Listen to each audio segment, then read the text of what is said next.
Hey guys, so quick video how you can connect your Acer monitor to your PS5. It's super simple. So to connect your PS5 monitor, your Acer monitor to PS5, you're gonna have HDMI from the back from the monitor, and then when you're gonna have and look for PS5 port,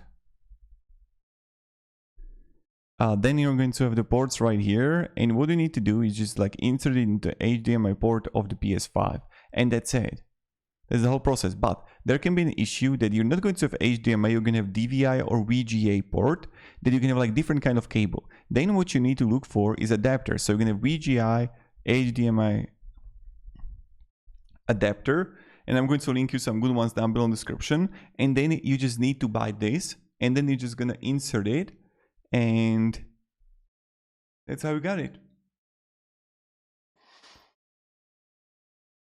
So you're gonna insert the VGA cable to this adapter, and then the adapter to PS5.